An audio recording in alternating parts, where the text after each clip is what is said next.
السلام علیکم ورحمۃ اللہ وبرکاتہ۔ ناظرین اکرام، امید کرتا ہوں کہ آپ سب خیریت و عافیت سے ہوں گے۔ SR وظیفے میں آپ کا سواگت ہے، استقبال ہے۔ ہم دل سے شکر گزار ہیں کہ آپ اس چینل پر تشریف لے کر آئے۔ آج ہم جانتے ہیں سورہ یاسین کے بارے میں۔ سورہ یاسین پڑھنے اور سننے کے فائدے۔ اگر آپ پڑھ سکتے ہیں تو بہتر ہے، نہیں پڑھ سکتے تو صرف سن لیجئے، انشاءاللہ تبارک و تعالی اللہ نے چاہا تو آپ کے تمام بگڑے ہوئے کام بنتے ہوئے نظر آئیں گے۔ اگر آپ چاہتے ہیں کہ میری تمام پریشانیاں دور ہو جائیں تو صرف ایک مرتبہ سورہ یاسین سن لینا، انشاءاللہ تبارک و تعالی اللہ آپ کی تمام پریشانیوں کو دور عطا فرمائے گا۔ سورہ یاسین کے بے شمار فائدے ہیں۔ اگر ہم ایک ایک کر کے بتائیں تو ویڈیوز بہت لمبی ہو جائے گی، لیکن ہم مختصر سی ویڈیوز اور مختصر سے ہم اس میں فضائل بتاتے ہیں، تاکہ لوگوں کو زیادہ ویڈیو لمبی پسند نہیں ہوتی ہے۔ اس لیے ہم بھی اپنے سبسکرائب کے لیے، جو ہمارے سبسکرائبر ہیں، جو ہماری فیملیز ہے یوٹیوب کی 2000، ہم ان کو صحیح طریقے سے کم وقت میں اچھی ویڈیوز بنا کر دینا چاہتے ہیں۔ آئیے حضرات، ہم سورہ یاسین کو جاننے سے پہلے سب سے پہلے دو خاص باتیں ہماری سماعت کر لیجئے، جو کہ ہم ہمیشہ سب کو بتاتے ہیں۔ دیکھیے، وظیفہ چاہے کوئی سا بھی ہو، قرآنی عمل چاہے کوئی سا بھی ہو، آپ کو اس کے ساتھ ساتھ ایک بات کا ہمیشہ یاد رکھنا چاہیے کہ ہمیں نماز ضرور پڑھنا چاہیے۔ اگر آپ نماز نہیں پڑھیں گے تو آپ کا کوئی بھی عمل اللہ کی بارگاہ میں وہاں تک نہیں پہنچ سکے گا، بلکہ منقطع یعنی رک جائے گا۔ اب آپ خود سوچیں، کچھ عمل ایسے ہیں جو اللہ کی بارگاہ میں ہمارے قبول ہی نہیں ہوتے، تو تمہیں چاہیے کہ نماز کی پابندی کرنا چاہیے، اپنے کاروبار کے لیے برکت ترقی کے لیے دعا کرنا چاہیے۔ اور جب ہم سورہ یاسین کے بارے میں اگر بتائیں تو سورہ یاسین اللہ تبارک و تعالی کی کتاب کی وہ سورہ ہے جس کو تم قرآن مجید کہتے ہیں۔ اور سورہ یاسین پڑھنے اور سننے کے فائدے کی اگر میں بات کروں تو سورہ یاسین اتنی پاورفل سورہ ہے، جو بندہ جس نیت سے شارحین نے لکھا ہے اس کے بارے میں کہ جو بندہ جس مقصد کو لے کر سورہ یاسین پڑھتا یا سنتا ہے تو اللہ تبارک و تعالی اس کی اس جائز تمنا یعنی آرزو دعا کو اللہ اپنی بارگاہ میں قبول عطا فرماتا ہے، اور اسے وہ عطا فرماتا ہے جائز جو اس کے لیے چیز ہوتی ہے۔ آئیے حضرات، ہم سورہ یاسین کے بارے میں سب سے پہلے سنتے ہیں کہ سورہ یاسین جو ہے وہ سورہ مکی ہے۔ یہ مکہ شریف میں نازل ہوئی ہے، اور اللہ تبارک و تعالیٰ کی جو قرآن مجید کی کتاب ہے، اللہ کے نبی صلی اللہ علیہ وسلم نے ارشاد فرمایا کہ جس طریقے سے ہر ایک چیز کا دل ہوتا ہے، اسی طریقے سے قرآن کا دل بھی۔ سورہ یاسین کے بارے میں اللہ کے نبی صلی اللہ علیہ وسلم نے ارشاد فرمایا کہ ہر ایک چیز کا دل ہے، اور قرآن کا دل سورہ یاسین ہے۔ جو شخص قرآن عظیم میں سورہ یاسین جو سورہ ہے اس کو پڑھتا یا سنتا یا لکھتا ہے تو اللہ تبارک و تعالی اس کے حق میں 10 مرتبہ کامل قرآن مجید پڑھنے کا ثواب عطا فرماتا ہے۔ تو اللہ تبارک و تعالیٰ کے حبیب صلی اللہ علیہ وسلم کے فرمان کے مطابق ہمارا عقیدہ و ایمان ہے کہ جو بندہ سورہ یاسین ایک مرتبہ پڑھتا یا سنتا ہے تو اللہ تبارک و تعالیٰ اس کو 10 مرتبہ قرآن مجید پڑھنے کا ثواب عطا فرماتا ہے۔ اور اللہ کے نبی صلی اللہ علیہ وسلم نے ارشاد فرمایا کہ اس سورت کو بہت پڑھا کرو، کیونکہ اس میں بہت سارے فائدے ہیں۔ شارحین نے اس حدیث کی شرح میں کہا ہے کہ اگر بھوکا پڑے تو اللہ تبارک و تعالی اس کو اس کے دل اور قلب سے اللہ تبارک و تعالی بھوک کو دفع کر دے گا، اور اللہ تبارک و تعالی جو پریشانی میں مبتلا ہوگا اللہ اس کو نجات عطا فرمائے گا۔ اور جو بندہ اگر پریشان ہے تو اللہ تعالیٰ اس کی پریشانی کو دور فرما دے گا۔ اگر کوئی بندہ بیمار ہے تو اللہ تبارک و تعالیٰ اس کی بیماری کو شفا عطا فرما دے گا، یعنی اللہ اس کو شفا عطا فرمائے گا۔ اور اگر کوئی بندہ قرض میں مبتلا ہے تو اللہ اس کے قرض سے نجات عطا فرمائے گا۔ اگر کوئی بندہ کسی طریقے سے پریشان ہے تو اللہ اس کی پریشانی کو دور فرما دے گا۔ اگر کوئی بندہ کسی جائز چیز کا حاجت مند ہے تو اللہ تبارک و تعالی اس کی اس جائز تمناؤں کو پورا عطا فرمائے گا۔ اللہ کے نبی صلی اللہ علیہ وسلم نے ارشاد فرمایا کہ نیز اسے اپنے مردوں کے پاس میں پڑھا کرو جب اس کا وقت نزع آئے، یعنی جب مرنے کے قابل ہو، جب مرنے کا وقت اس کا قریب آئے تو اس وقت اس کو سورہ یاسین پڑھ کر سناؤ۔ تو کچھ لوگوں نے پوچھا کہ سورہ یاسین پڑھنے سے کیا ہوگا؟ تو شارحین نے بھی فرمایا اللہ کے نبی صلی اللہ علیہ وسلم بھی ارشاد فرماتے ہیں کہ جو بندہ وقت نزع کے وقت اس بندے کے قریب سورہ یاسین پڑھی جاتی ہے تو اللہ تبارک و تعالی اس کے لیے 10 رحمت کے فرشتوں کو نازل عطا فرماتا ہے، جس سے وہ فرشتے صفے باندھ کر اللہ تعالیٰ کی بارگاہ میں اس کے لیے دعائے بخشش و مغفرت کرتے ہیں، اللہ کی بارگاہ میں گزارش کرتے ہیں اور اللہ تبارک و تعالیٰ کی بارگاہ میں اس کی مغفرت کی التماس کرتے ہیں، اور اس کو نہلانے کے وقت حاضر رہتے ہیں اور جنازے کے ساتھ چلتے رہتے ہیں۔ تو اس لیے اس سورہ مبارکہ کو پڑھنے کے بہت سارے فائدے ہیں۔ اگر کوئی بندہ جس کی دکان میں خیر و برکت نہیں ہو رہی تو دکان میں پڑھے، انشاءاللہ تبارک و تعالی اس کی دکان میں خیر و برکت ہوگی، دکان میں گراہک نہیں آتی اس میں برکت ہوگی، پیسے میں برکت نہیں ہو رہی تو اس میں برکت ہوگی۔ اگر کوئی بندہ یہ چاہتا ہے کہ اس کے کاروبار میں برکت ہو تو اللہ تعالیٰ اس کے کاروبار میں برکت عطا فرمائے گا۔ اگر کوئی بندہ یہ چاہتا ہے کہ کوئی بندہ اس کا قید میں ہے، جیل میں ہے، تو اس کی رہائی کے لیے پڑھیں، دعا کریں تو اللہ تعالیٰ اس کو رہائی عطا فرمائے گا۔ اگر کوئی بندہ بے روزگار ہے تو اللہ تعالیٰ اس کو کاروبار عطا فرمائے گا، روزگار عطا فرمائے گا۔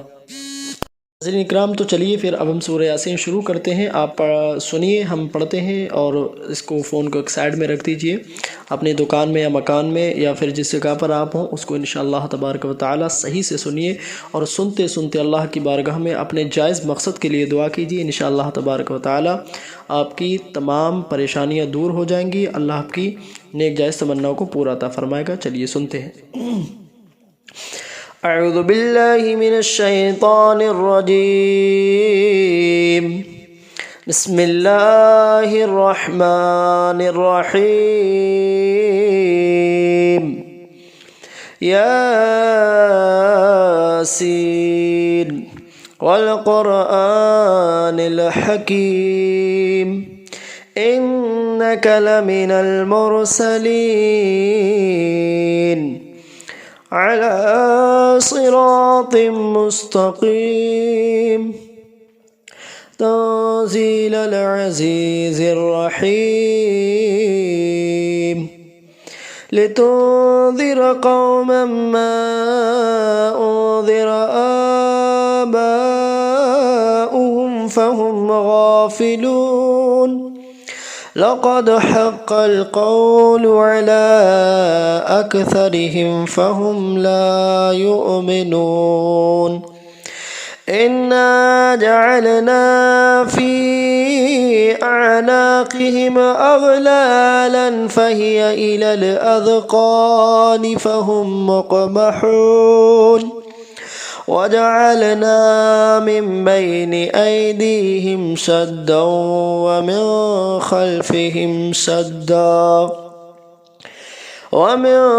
خلفهم سدا فأغشيناهم فهم لا يبصرون، وسواء عليهم أأنذرتهم أم لم تنذرهم لا يؤمنون، إنما تنذر من اتبع الذكر وخشي الرحمن بالغيب، فبشره بمغفرة وأجر كريم، إنا نحن نحيي الموتى ونكتب ما قدموا وآثارهم، وكل شيء أحصيناه في إمام مبين، واضرب لهم مثلا أصحاب القرية إذ جاءها المرسلون، إذ أرسلنا إليهم 2 فكذبوهما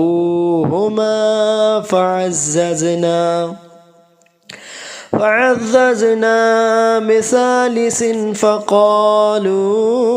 إنا إليكم مرسلون قالوا ما أنتم إلا بشر مثلنا وما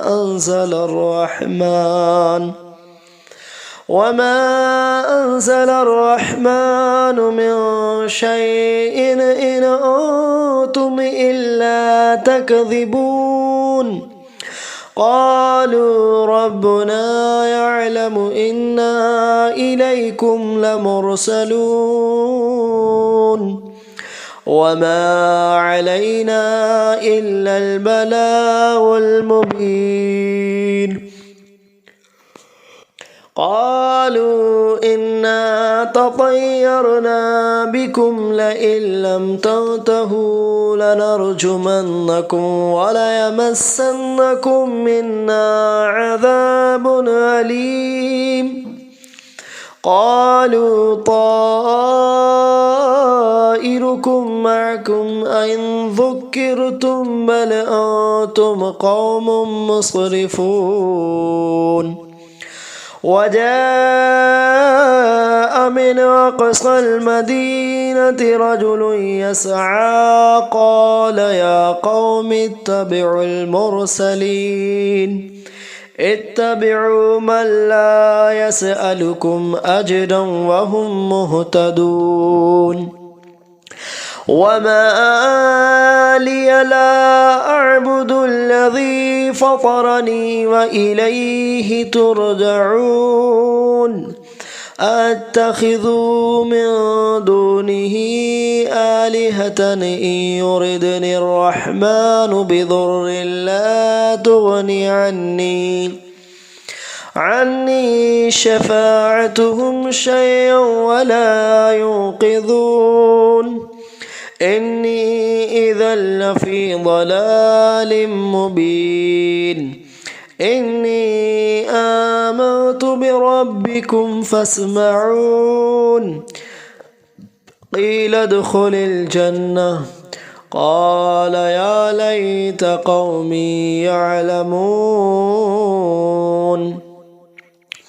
بما غفر لي ربي وجعلني من المكرمين وما أنزلنا على قومه من بعده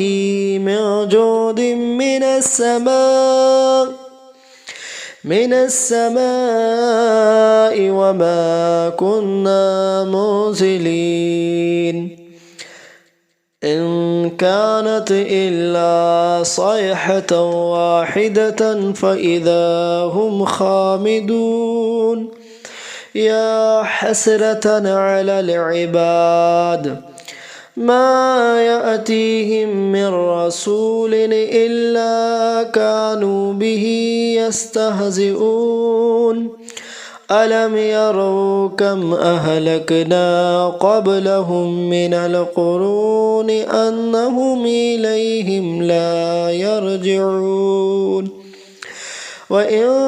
كل لما جميع لدينا محضرون وآية لهم الأرض الميتة أحييناها وأخرجنا منها حبا فمنه يأكلون وجعلنا فيها جنات من نخيل وأعناب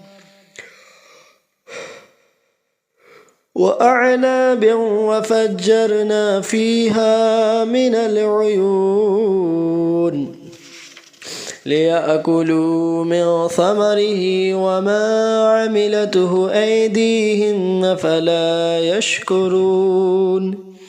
سبحان الذي خلق الأزواج كلها مما تنبت الأرض ومن أنفسهم ومما لا يعلمون وآية لهم الليل نسلخ منه النهار فإذا هم مظلمون والشمس تجري لمستقر لها ذلك تقدير العزيز العليم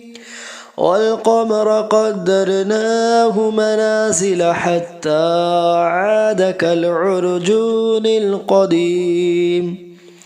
لا الشمس ينبغي لها أن تدرك القمر ولا الليل سابق النهار وكل في فلك يسبحون وآية لهم أنا حملنا ذريتهم في الفلك المشحون وخلقنا لهم من مثله ما يركبون وإن نشأ نغرقهم فلا صريخ لهم ولا هم ينقذون إلا رحمة منا ومتاعا إلى حين وإذا قيل لهم اتقوا ما بين أيديكم وما خلفكم لعلكم ترحمون وما تأتيهم من آية ربهم إلا كانوا عنها معرضين وإذا قيل لهم أنفقوا مما رزقكم الله قال الذين كفروا للذين آمنوا أنطعم من لو يشاء الله أطعمه إن أنتم إلا في ضلال مبين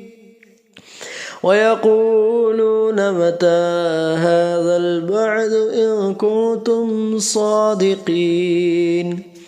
ما ينظرون إلا صيحة واحدة تأخذهم وهم يخصمون فلا يستطيعون تصقية ولا إلى أهلهم يرجعون ونفخ في الصور فإذا هم من الأجداث إلى ربهم ينسلون قالوا يا ويلنا من بعثنا من مرقدنا هذا ما وعد الرحمن وصدق المرسلون إن كانت إلا صيحة واحدة فإذا هم جميع لدينا محضرون فاليوم لا تظلم نفس شيئا ولا تجزون إلا ما كنتم تعملون إن أصحاب الجنة اليوم في شغل فاكهون هم وأزواجهم في ظلال على الأرائك متكئون لهم فيها فاكهة ولهم ما يدعون سلام قولا من رب رحيم وامتازوا اليوم أيها المجرمون ألم نعهد إليكم يا بني آدم ألا تعبدوا الشيطان إنه لكم عدو مبين وأن اعبدوني هذا صراط مستقيم ولقد أضل منكم جبلا كثيرا أفلم تكونوا تعقلون هذه جهنم التي كنتم توعدون اصلوها اليوم بما كنتم تكفرون اليوم نختم على أفواههم وتكلمنا أيديهم وتشهد أرجلهم بما كانوا يكسبون ولو نشاء لطمسنا على أعينهم فاستبقوا الصراط فأنى يبصرون ولو نشاء لمسخناهم على مكانتهم فما استطاعوا مضيا ولا يرجعون ومن نعمره ننكسه في الخلق أفلا يعقلون وما علمناه الشعر وما ينبغي له إن هو إلا ذكر وقرآن مبين لينذر من كان حيا ويحق القول على الكافرين أولم يروا أنا خلقنا لهم مما عملت أيدينا أنعاما فهم لها مالكون وذللناها لهم فمنها ركوبهم ومنها يأكلون ولهم فيها منافع ومشارب أفلا يشكرون واتخذوا من دون الله آلهة لعلهم يسخرون لا يستطيعون نصرهم وهم لهم جند محضرون فلا يحزنك قولهم إنا نعلم ما يسرون وما يعلنون أولم ير الإنسان أنا خلقناه من نطفة فإذا هو خصيم مبين وضرب لنا مثل ونسي خلقه قال من يحيي العظام وهي رميم قل يحييها الذي أنشأها أول مرة وهو بكل خلق عليم الذي جعل لكم من الشجر الأخضر نارا فإذا أنتم منه توقدون